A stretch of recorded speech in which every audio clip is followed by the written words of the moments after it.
श्री सरस्वत्यै नमः।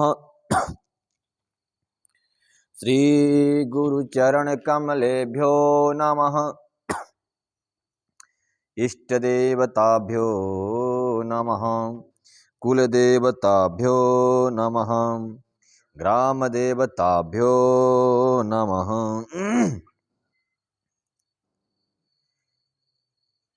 दोर्भिर्युक्ताश्चतुर्भिः स्फटिकमणिनिभा भासमान समाना सा मे वाग्देवतेयनिवसतु वदने सर्वदा सुप्रसन्नम्। विघ्नेश्वराय वरदाय सुरप्रियाय लंबोदराय सकलाय जगदिताय नागाननाय श्रुतियज्ञविभूषिताय गौरीसुताय गणनाथ नमो नमस्ते। नारायणं नमस्कृत्यं नरं चैव नरोत्तमं देवीं सरस्वतीं व्यासं ततो जयमुदीरयेत्। यं प्रव्रजन्तमनुपेतमपेतकृत्यं द्वैपायनो विरहकातर्या जुहाव। पुत्रेति तन्मयतया तर्वोभिदेन्दुस्तं सर्वभूतहृदयं मुनिमानतोऽस्मि। स्वान्तः प्रविश्य मम वाचमिमां प्रशोस्तां सञ्जीवयत्खिलशक्तिधरा स्वधाम्ना। अन्यस्ते हस्तचरणश्रवणत्वगादीन् प्राणन्नमो भगवते पुरुषाय तुभ्यं। वसुदेवसुतं देवं कंसचारूणमर्दनं देवकी परमानन्दं कृष्णं वन्दे जगद्गुरुं। देवकी परमानन्दं कृष्णं वन्दे जगद्गुरुं। श्री कृष्ण कन्हैया लाल की जय। जय जय श्री राधे श्याम। आज पौष मास की शुक्ल पक्ष एकादशी यानी पुत्रदा एकादशी है। जिसको पुत्र की कामना हो या पुत्रों की स्वास्थ्य की कामना हो, पुत्र सद्मार्ग में जाएं, ऐसी जिनकी कामना हो, आज पौष मास की शुक्ल पक्ष की एकादशी को उसको करना चाहिए। एकादशी करने से पूर्व एक दिन शाम को भोजन न लें या फलाहार कर लें अगर भूख लगे तो, और फिर पूरा दिन दूसरे दिन जो एकादशी आए उस दिन व्रत करें। अतः जो व्रत नहीं भी करते उन भक्तों को भी एकादशी के दिन चावल नहीं खाना चाहिए। एकादशी के दिन नाखून नहीं काटना चाहिए। एकादशी के दिन बाल से नहाना नहीं चाहिए, क्योंकि शास्त्र कहते हैं कि जिस दिन एक व्रत हो उस दिन अगर बाल धो के नहाता है, जितने बाल झड़ते हैं उसके बालों के साथ साथ उसका पुण्य भी झड़ जाता है। उसे कथन ऐसी है कि व्रत में न तो बाल काटे, न तो नाखून काटे, न झूठ बोले, न ईर्ष्या, न चुगली इत्यादि गलत कार्य को त्याग देना चाहिए। और द्वादशी के दिन एकादशी का हिस्सा जो अपना भोजन करने का होता है वह हिस्सा ब्राह्मण को दान करना चाहिए, अन्न का, है ना। और द्वादशी रहते हुए पारण कर ले तभी उसका फल प्राप्त होता है, नहीं तो त्रयोदशी में अगर भोजन करेंगे तो दिक्कत। कल 7 बजे से लेकर 9 बजे तक भोजन करने का मुहूर्त है द्वादशी का, है ना। बाकी लोग जिसको व्रत नहीं तो कभी भी करें, कोई दिक्कत नहीं, पर जो द्वादशी किया है उसको कुछ न कुछ 9 बजे तक कर लेना चाहिए, खा लेना चाहिए, ताकि उसका पारण हो जाए, व्रत खंडित वो हो जाए, पूर्ण हो जाए। ठीक इस प्रकार से पुत्रदा इस कथा है, इसकी कथा सुनाएंगे तो गीता रह जाएंगी। इस कथा एक दूसरे एकादशी को सुना देंगे बाद में, है एकादशी कथा। ठीक है, तो आज चलते हैं गीता की तरफ। गीता जी भगवान श्री कृष्ण क्या कहते हैं आपको बता दें।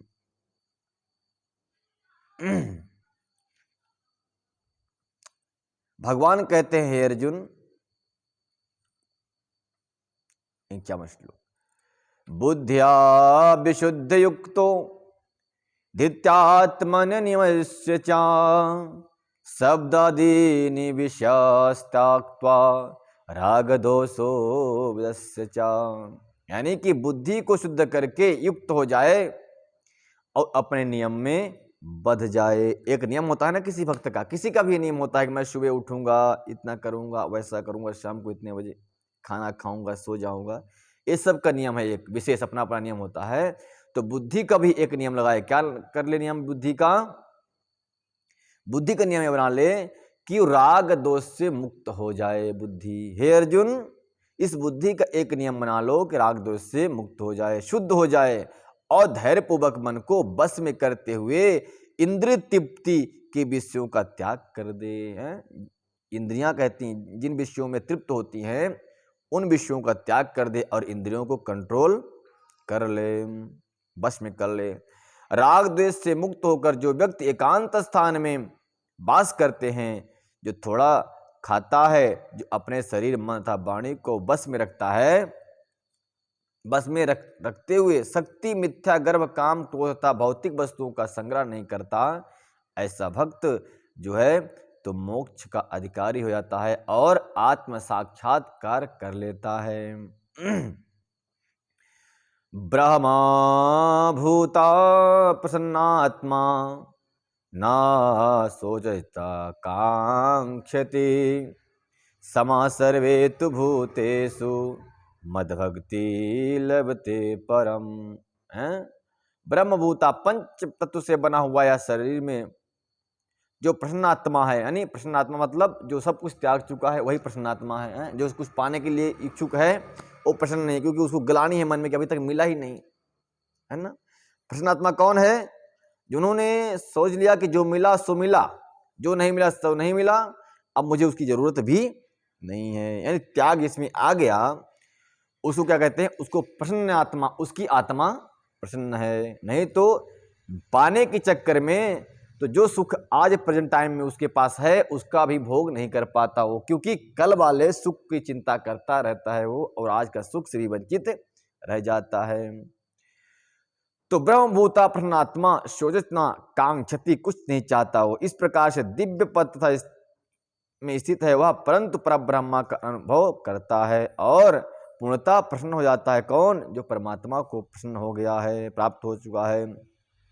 वह ना तो किसी को कभी भी शोक करता है और ना किसी वस्तु की आकांक्षा ही रखता है कि मुझे प्राप्त हो जाए।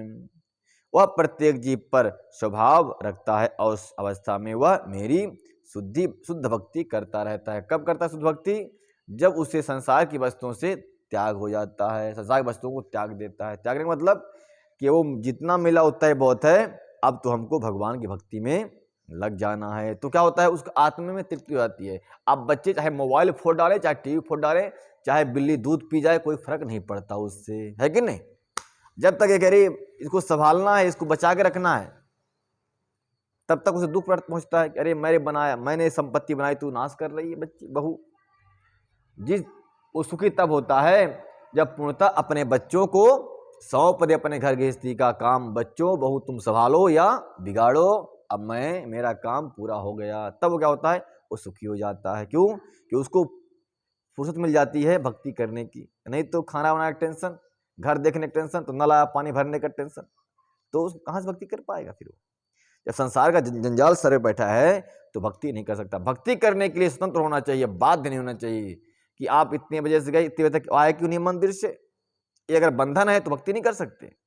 भक्ति करने के लिए स्वतंत्र जीवन चाहिए, जैसे व्यापक समय, बहुत समय चाहिए, तभी स्वतंत्र भक्ति होगी। उसके लिए लिमिट समय रहेगा तो भक्ति नहीं हो पाएगी। जैसे आपका ध्यान करना है प्रभु का, तो ध्यान करते करते मन को बस में करते करते 10 मिनट लग जाएंगे। अब आपको 15 मिनट में जाना भी है ड्यूटी, तो कैसे ध्यान करेंगे? इसलिए आपको ड्यूटी जाना है तो ध्यान नहीं कर सकते, उसको छोड़ना पड़ेगा।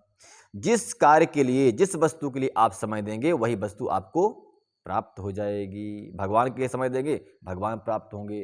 पैसे के लिए समय देंगे, पैसा प्राप्त होगा। घर के लिए समय देंगे, घर समय प्राप्त होगा। बीवी बच्चों के लिए समय देंगे, वो प्राप्त होंगे। नहीं तो वो भी छोड़ के भाग जाएंगे, जा चल महात्मा तू बन जा भाई, मैं चलती इधर। तो संसार की वस्तु को त्यागने के बाद आंक्षति प्रसन्न आत्मा, उसकी आत्मा प्रसन्न हो जाती है। क्यों प्रसन्न होती है? क्योंकि वह मुझ परमात्मा का अपनी आत्मा में झलक पाने लगता है। तब उसको समाधान होने लगता है कि मैंने कुछ पा गया। कल बताया था ना कि वेद व्यास जी ने बहुत सारी रचनाएं की, बहुत सारे ग्रंथ की रचना कर दी, सब कुछ किया जीवन में, लेकिन फिर भी मन असंतुष्ट। देवर्षि नारद जी कहते हैं कि असंतुष्ट मन क्यों है, मेरे से जान लो तुम। भगवान की भक्ति नहीं किया इसलिए मन असंतुष्ट है। जिस दिन भगवान की भक्ति आप कर लेंगे, मन प्रसन्न हो जाएगा, मन संतुष्ट हो जाएगा कि भगवान ने जो कुछ दिया है बहुत दिया है, अब क्या चाहिए महाराज, हो गया। अब 2 वक्त की रोटी सुबह शाम मिले बस। सर्वेषु भूतेषु मद भक्ति लभते पराम। भगवान कह रहे हैं समस्त भूत, भूत मतलब होता है वो मरने वाला भूत नहीं जो डराते रहता है, ये पंचभूत। पंचभूत यानी शरीर जिस पंचभूत से बना है, जल अग्नि पवन वायु आकाश, ये पंचभूत। इन पंचभूत से बड़ा शरीर मद भक्ति, मेरी भक्ति लभते प्राप्त करता है, और पराम गतिम, मुझे प्राप्त करके मेरा वह परम पद प्राप्त कर लेता है, जिसको मोक्ष कहते हैं। कब करता है? जब वह संसार से उपरत हो जाता है। हे अर्जुन, भक्त्या मामा विजानाति यावनास्मि तत्त्वतः ततो माम तत्तो ज्ञात्वा विस्ते तदांतरम। बहुत सुंदर बात कह रहे हैं। हे अर्जुन, केवल भक्ति से मुझे भगवान को यथारूप में जाना जा सकता है, भक्ति के द्वारा, और किसी के द्वारा नहीं। भगवान को जानना है तो आपको अत्यंत समस्त मर्यादाओं को पार करके भगवान का अत्यंत भक्त बनना पड़ेगा, सच्चा भक्त बनना पड़ेगा।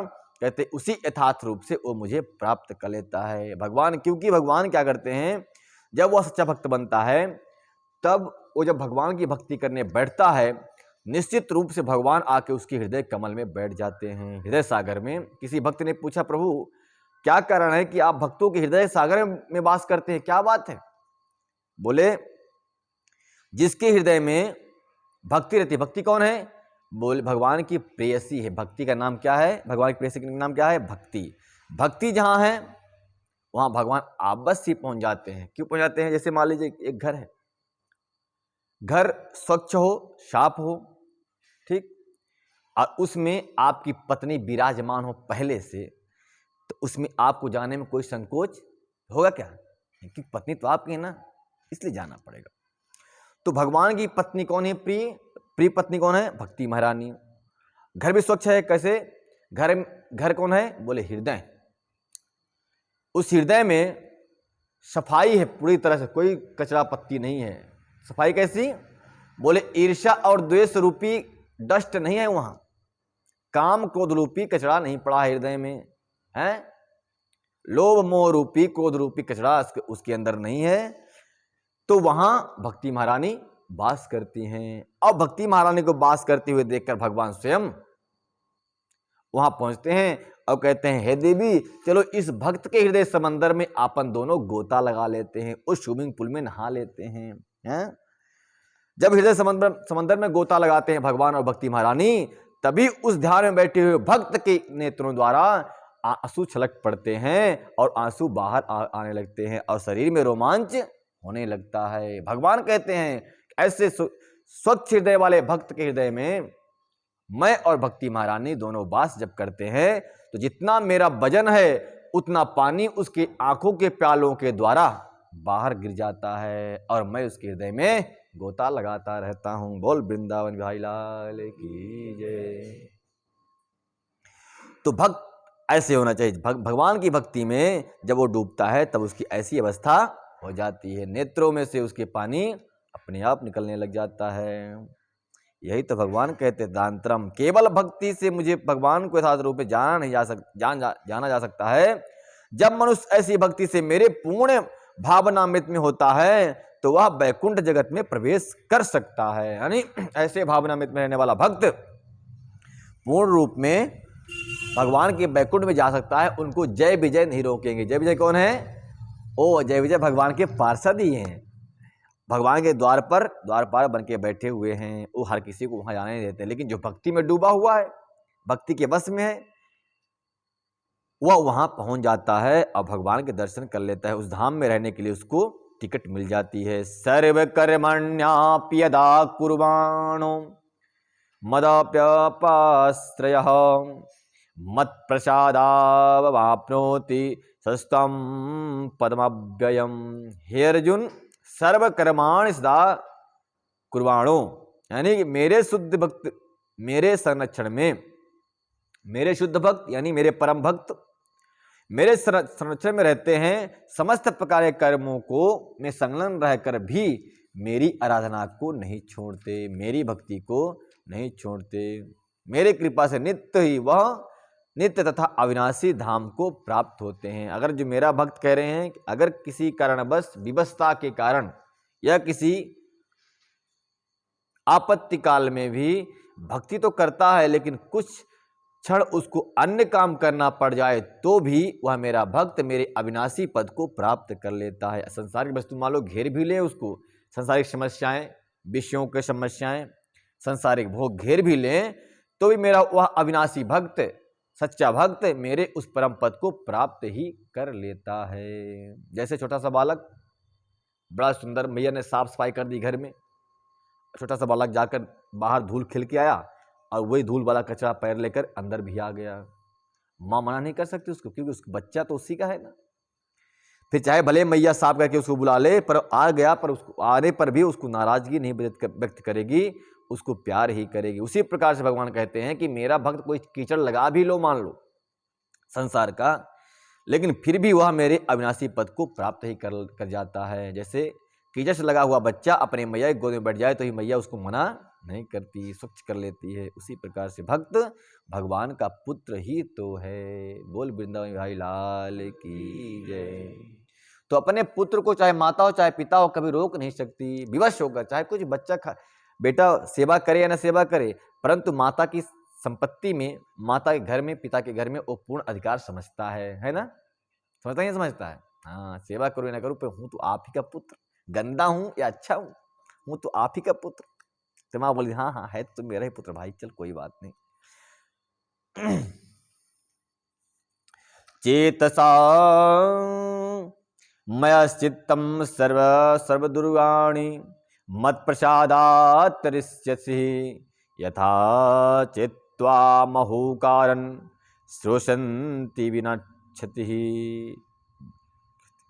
हे अर्जुन, यदि तुम मुझसे भावनामित भक्ति भावित होगे तो, तुम मुझसे भावनामित भावित होगे तो मेरी कृपा से तुम बाध्य जीवन के सारे अवरोधों को लांघ जाओगे। लेकिन यदि तुम मिथ्या आकांक्षा बस मेरी चेतना में कर्म नहीं करोगे और मेरी बात नहीं सुनोगे तो तुम विनष्ट हो जाओगे, नष्ट हो जाओगे, भ्रष्ट हो जाओगे और इस महाभारत के युद्ध में तुम मारे जाओगे। हाँ, लोग मारे जा रहे हैं जरूर भाई। संसार क्या है? बोले कुरुक्षेत्र। क्या है? कुरुक्षेत्र। इस कुरुक्षेत्र में चारों तरफ से आपके शत्रु बैठे हुए। कौन कौन से? बोले काम, क्रोध, लोभ, मोह, दंभ, द्वेष, ईर्ष्या, पाखंड। क्या है ये? बोले शत्रु हैं। इस मनुष्य को, इस शरीर को चारों तरफ से घेर के बैठे हुए हैं। भगवान कहते हैं अर्जुन, ईश्वर से थोड़ा शत्रु का नाम है धृतराष्ट्र। कौन है वो? बोले क्रोध। क्रोध की मूर्ति है धृतराष्ट्र। और बलवान कौन है? बोले इसमें एक चंचल मन बैठा हुआ है। ये कौन है? बोले ये भीष्म पितामह है। और इसमें नित्य ही भटकने वाला, नित्य ही षड्यंत्र रचने वाला क्या कौन है? बोले शकुनी रूपी बुद्धि बैठी हुई है। शकुनी कौन है? बोले ये षड्यंत्र रचने वाला है। इसके रहते अर्जुन कैसे जीत पाएगा? परंतु भगवान कह रहे हैं कि हे अर्जुन, अगर तुम मेरी बात को सुनोगे और अपने जीवन में उतारोगे, इन सारे के सारे शत्रु जो अंदर बैठे हैं या फिर बाहर बैठे हैं, इन समस्त शत्रुओं को आप जीत करके विजयी को प्राप्त कर लोगे। नहीं तो ये सारे शत्रु तुमको मार ही देंगे। आज जितने भी लोग अकाल मृत्यु मर रहे हैं ना, सिर्फ एक ही कारण है, या तो लोभ है, या तो क्रोध है, या तो काम है। बताया था मैं पहले भी आपको ये बातें, जितने भी जेल में पड़े होंगे सब इसी कारण में, 3 ही कारण से पड़े होंगे, लोभ, मोह और क्रोध। ठीक है, तो अगर गीता का ज्ञान प्राप्त कर लेता है तो उससे दुनियादारी से, ये संसार के जो कलयुग से ग्रसित लोग पड़े हुए हैं, इस कलयुग के कल्चर से वो बच जाता है। क्योंकि क्या है ज्ञान, क्या है? गीता का ज्ञान, भागवत का ज्ञान और रामायण का ज्ञान, शास्त्रों का ज्ञान क्या है? बोले मनुष्य की रक्षा करने के लिए एक कवच के समान होते हैं। ठीक है, आपको ज्ञान है आपके अंदर, तो आप यह श्रवण कर लेंगे ना, संसार को जब देखेंगे तो समझ जाएंगे कि जो सामने वाला व्यक्ति आ रहा है कलयुगी है कि सतयुगी है ना। तो कलयुगी अगर है, उदंड कर रहा है, उदंडई कर रहा है, मतवाला हो रहा है, शराब पी के किसी अन्याय, अनाचार, दुराचार में लगा हुआ है, आप समझ जाएंगे कि साक्षात कलयुग इस पर आक्रमण कर चुका है, कलयुग इस पर बैठ चुका है, इसलिए उससे दूर हो जाएंगे। अगर जानते नहीं आप उसका संग करेंगे तो उसका क्या करने का फल आपको ही भोगना पड़ जाएगा। इसलिए हे अर्जुन, ऐसा कलयुग, इस सभा में बैठे हुए कुरुक्षेत्र में अनेकों दुष्ट तुमको मारना चाहते हैं। अगर तुम विनष्ट होना चाहते हो तो मेरे गीता के ज्ञान को मत सुनो। अगर तुम इससे बचना चाहते हो तो गीता का ज्ञान सुन लो और विजय हासिल कर लो, विजय श्री प्राप्त कर लो। यदा काहंकारमाश्रित्यम नायोस्यस्य इति मान्यसे मिथ्ये संवायासस्ते प्रकृष्टम नियोच्छति। हे अर्जुन, यदि तुम मेरे निर्देशानुसार कर्म नहीं करते और युद्ध में प्रवृत्त नहीं होते तो तुम कुकर्म कुमार्ग पर जाओगे, तुम्हें अपने स्वभावश युद्ध में लगना होगा। स्वभाव बस कहते हैं कि मैं अगर जिस डायरेक्शन से मैं तुम्हें युद्ध लड़ाऊंगा, युद्ध करवाऊंगा, इस युद्ध में अगर मेरे बताए हुए आदेशानुसार नहीं चलोगे तो निश्चित रूप से तुम कुमार्ग में चले जाओगे। कुमार्ग में जाने के बाद भी तुमको युद्ध करना ही पड़ेगा, परंतु इस युद्ध में तुम्हारी विजय नहीं, तुम्हारी पराजय निश्चित है। इसलिए मेरे बतलाए हुए मार्ग में प्रवृत्त हो जाओ और मेरे आदेशानुसार कर्म करो और अपने जीवन को सफल बना लो। हे अर्जुन,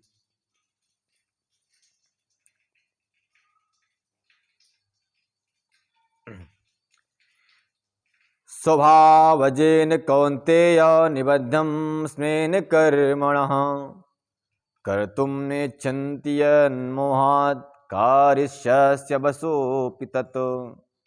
इस समय तुम, हे अर्जुन, इस समय तुम मोह बस मेरे निर्देशानुसार कर्म करने से मना कर रहे हो। अर्जुन कह रहा था ना, प्रभु नहीं मारूंगा किसी को। मैं क्यों नहीं मारूंगा?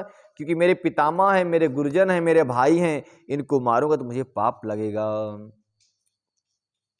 तो भगवान श्री कृष्ण को अर्जुन दिव्य दृष्टि देते हैं, बोलते हैं बता पितामह कौन है? भीष्म पितामह कौन है? ये तो भीष्म पितामह का शरीर है, भीष्म पितामह कहाँ है? तो अर्जुन बोल रहा था कि भीष्म पितामह जो सामने खड़े हैं वही भीष्म पितामह है। बोले नहीं अर्जुन, भीष्म पितामह वो नहीं है। भीष्म पितामह तो इसके अंदर है, आत्मा के रूप में भीष्म पितामह विराजमान है। लेकिन तू भीष्म पितामह को नहीं मारेगा, तू इनके शरीर को मारेगा।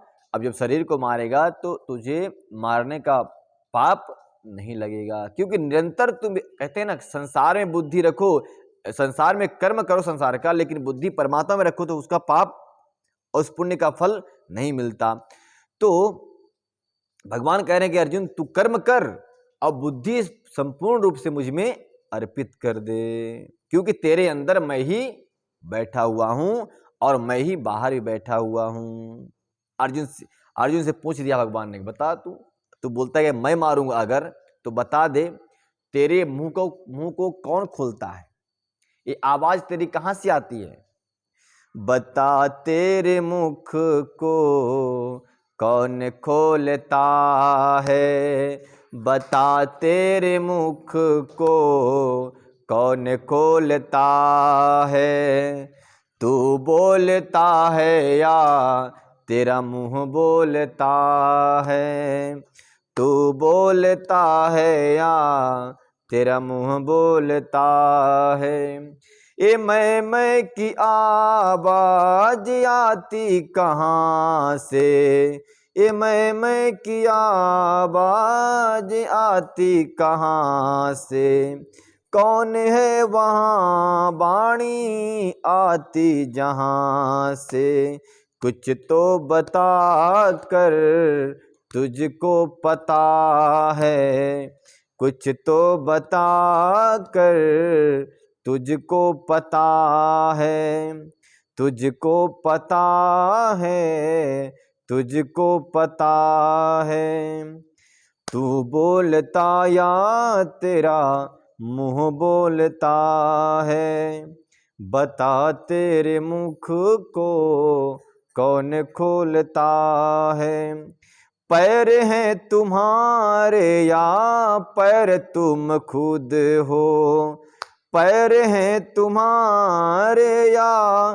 पैर तुम खुद हो, सूझ बूझ कर समझाते तुम हो, सूझ बूझ कर समझाते तुम हो, पैर डोलते हैं, पैर डोलते हैं या तू डोलता है, बता तेरे मुख को कौन खोलता है, कंधे तराजू जो हाथ में तेरे, सोच समझ कर उत्तर दे रे, हाथ तौलते हैं या तू तौलता है, हाथ तौलते हैं या तू तौलता है, तू बोलता है या तेरा मुंह बोलता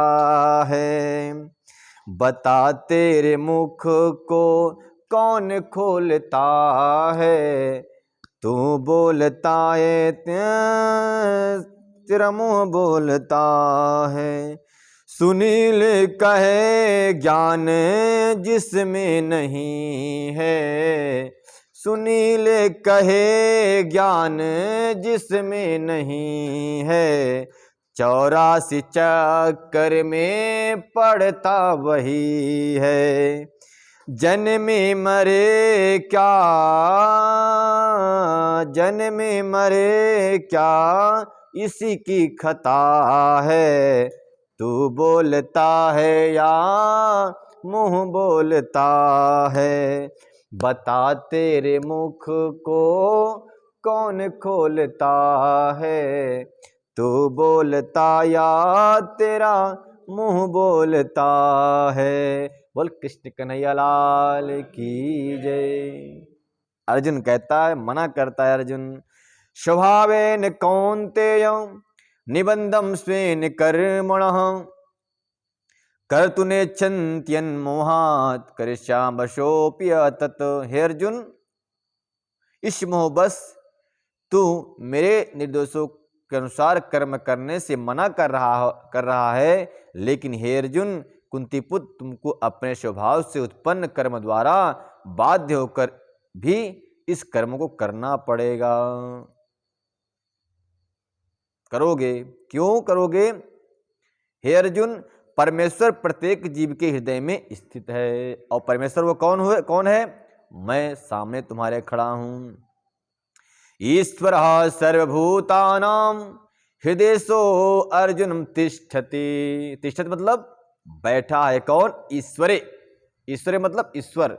हे अर्जुन, समस्त ईश्वर सर्वभूतानाम, समस्त भूतों में, भूत मतलब बताया पंच तत्व से बना हुआ शरीर को भूत कहते हैं, पंचभूतों से बना हुआ शरीर को भूत।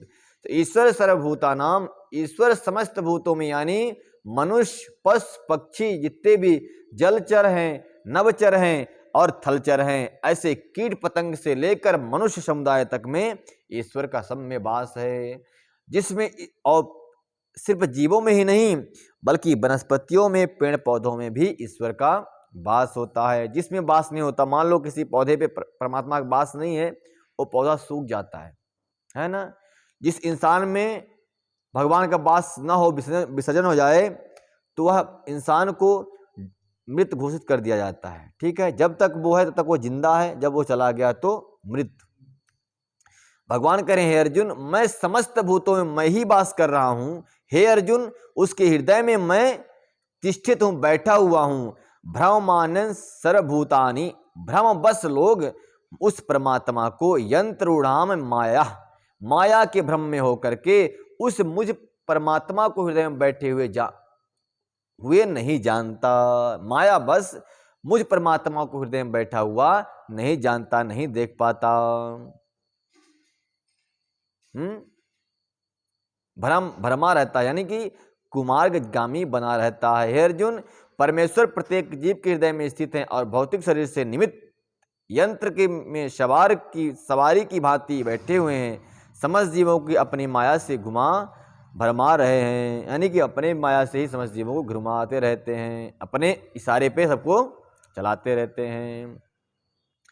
त्वमेव शरणं गच्छ, वाह क्या बात है।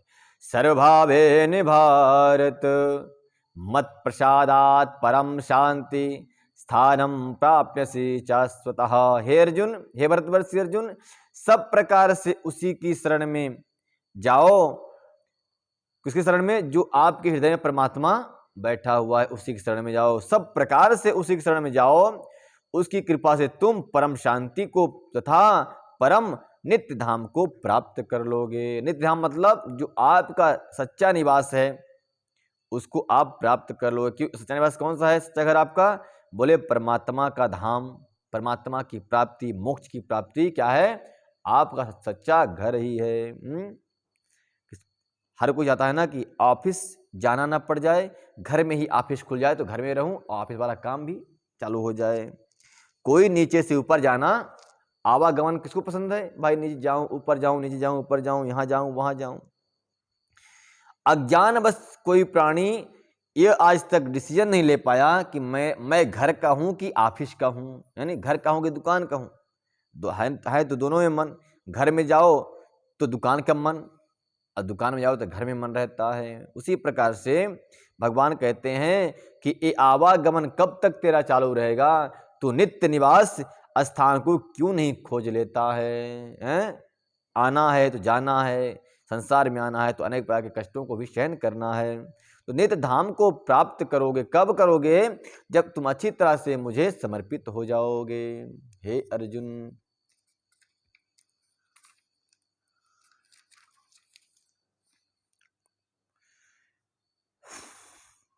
कल भागवत की गीता जी की समाप्ति हो जाएगी, इस बात को ध्यान रखिए सभी लोग, है ना।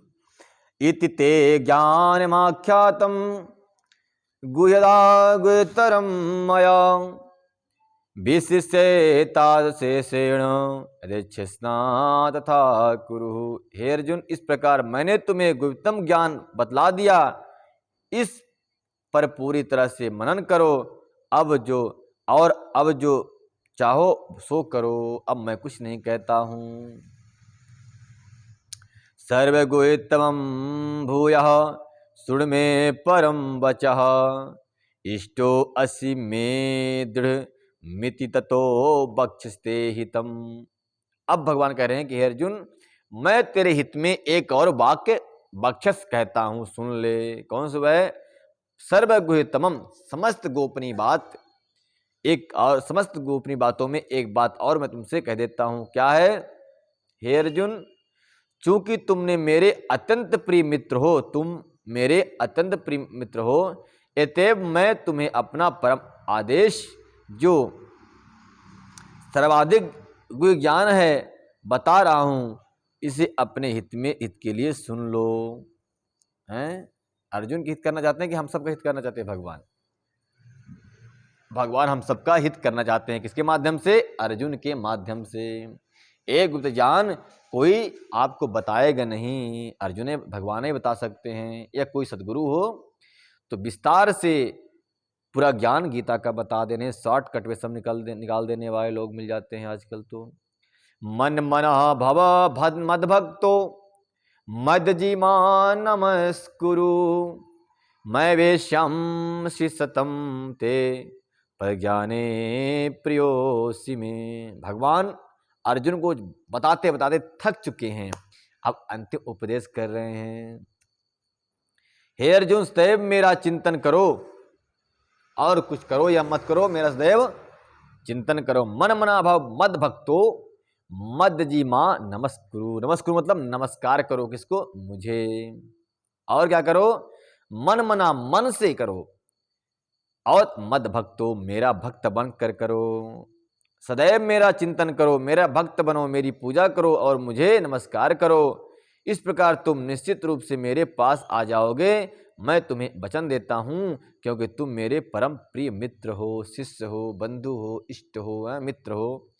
इस प्रकार से भगवान श्री कृष्ण ने उसको उपदेश किया, और जो बाकी उपदेश देने चाहते हैं हम आपको कल बता देंगे। तब तक के लिए आप इंतजार करिए, कल इसका संपूर्ण हो जाएगा। कल भागवत जी की विदाई करने के लिए आप लोग तैयारी से आएँ। जो आपके पास गिफ्ट होगा भागवत जी को स्वीकार होगा, ठीक है? फल फूल पत्र पुष्प जो भी होगा आप दीजिए। आरती की तैयारी करें। चंद्रमा मन सो जाता